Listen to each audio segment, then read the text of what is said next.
Wagle estate येथील इंदिरानगर भागात सोमवारी रात्री विजेच्या झटक्यानं समर शेख वय वर्ष 6 याचा मृत्यू झाल्याची घटना उघडकीस आली आहे. या घटनेनंतर परिसरातील रहिवासी आक्रमक झाले. त्यांनी महावितरण कंपनीच्या अधिकाऱ्यांवर गुन्हा दाखल करण्याची मागणी केली आहे. तसंच श्रीनगर पोलीस ठाण्याबाहेर ठिय्या मांडला. इंदिरानगर भागातील रुपादेवीपाडा परिसरातील एका चाळीमध्ये समर त्याच्या कुटुंबियांसोबत एकमजली घरात राहत होता.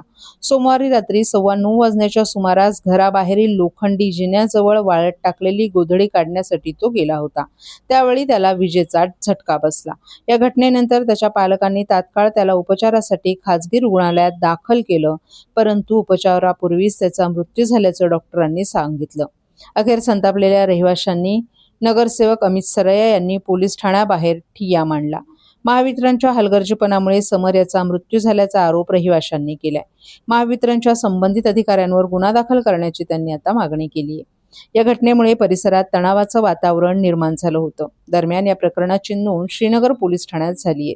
मंगळवारी पोलीस अधिकाऱ्यांनी आणि महावितरणच्या अधिकाऱ्यांनी घटनास्थळाची पाहणी केली. इंदिरानगर भागात अनेक ठिकाणी महावितरण कंपनीच्या तारा घरांजवळ लोंबकळलेल्या अवस्थेत आहेत. त्यामुळे आणखीन एखादी गंभीर घटना घडण्याची भीती नागरिक येथील व्यक्त करतायत. याबाबत महावितरण कंपनीच्या अधिकाऱ्यांना विचारलं असता मुलाचा लोखंडी जाळीला स्पर्श झाल्यामुळे विजेचा धक्का बसून त्याचा मृत्यू झाला. घटनास्थळी विद्युत निरीक्षक आणि पोलिसांच्या उपस्थितीत पाहणी करण्यात आली. प्राथमिक तपासात असं निदर्शनास आलं की विद्युत मीटरमधून जाणारा वीज पुरवठा व्यवस्थित असून त्या बाह्य जोडणीच्या तारेत कोणतीही गळती आढळून आली नाही. मात्र एक वेगळी तार थेट जोडलेली आढळून आली होती. पाहणी दरम्यान कोणीतरी तारेची जोडणी तोडल्याचं दिसून आलं. या तारेमधून वीज पुरवठा होत असावा आणि त्याच प्रवाहामुळे लोखंडी जिन्यामध्ये वीज आली असावी. त्यामुळे विजेचा झटका बसून त्याचा मृत्यू झाला असावा असा प्राथमिक अंदाज असल्याचं व्यक्त करण्यात आले.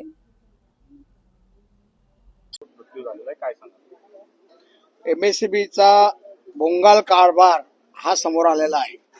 कारण या आमच्या संपूर्ण स्लम एरियामध्ये ज्या ठिकाणी पाहाल त्या ठिकाणी तुम्हाला वायरीचं असं बंच मिळतील. अनेक वेळेला आम्ही पत्रव्यवहार केलेले आहेत. MSCBला सांगितलेलं आहे का जागोजागी मीटर प्रत्येकाच्या दरवाज्यावर बसवा, व्यवस्थितपणे वायरिंगचं हे करा, पण त्याने कधीही ते ऐकलं नाही. आणि आज आपल्याला बघितलं एक 6 वर्षाचा चिमुकला, तो 6 वर्षाचा चिमुकला सहील शेख हा याचा आज मृत्यू झालेला आहे. त्या MSCBच्याच याची 100% चुकी आहे का ती वायर तिकडनं जात होती आणि त्या ग्रिलला ती वायर टच झाली आणि त्याचा शॉक त्या मुलाला बसला, तो जागीच मृत्युमुखी पडला. याची संपूर्ण जबाबदारी ही MSCBच्या अधिकाऱ्यांची आहे. मग तो कार्यकारी अभियंता असेल, तो डेप्युटी असेल, तो ज्युनियर इंजिनियर असेल, यांना वायरमॅन तिकडचा लाईनमॅन असेल, जे जे त्याला संबंधित आहेत त्यांच्यावर मनुष्यवधाचा गुन्हा दाखल करा, ही आमची पहिली मागणी आहे. कारण 6 वर्षाचा मुलगा त्या ठिकाणी मृत्युमुखी पडलेला आहे आणि ही संपूर्णपणे MSCBची चूक आहे. आणि त्यामुळे या ठिकाणी आम्ही पोलीस स्टेशनला आलेलो आहोत आणि त्या मुलाच्या पोस्टमॉर्टमसाठी त्याला कलव्या हॉस्पिटलला तिथे आहे. आणि ज्या वेळेला तो हॉस्पिटलला गेला तेव्हा त्या डॉक्टरने घोषित केलेला आहे की त्याचा मृत्यू झालेला आहे. हा उद्रेक आहे नागरिकांचा.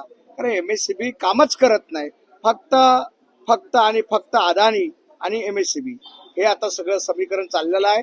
अगदी ज्यांना काही हे पाहिजेत नसतील त्यांच्याही घरी जबरदस्ती मीटर लावण्याचं काम हे MSCBच्या माध्यमातून चाललंय.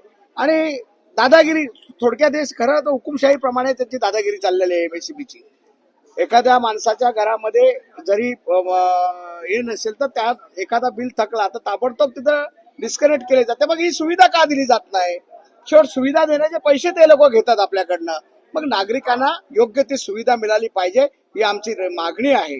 माननीय उपमुख्यमंत्री एकनाथ शिंदे साहेब यांनाही आम्ही आता याची कल्पना दिलेली आहे, यांनाही आम्ही सांगितलेलं आहे. तर नक्कीच MSCBच्या जे संबंधित अधिकारी असतील, जे काही त्या याच्यावर असतील त्यांच्यावर तो गुन्हा मनुष्यवधाचा गुन्हा दाखल झाला पाहिजे, ही आमची मागणी आहे.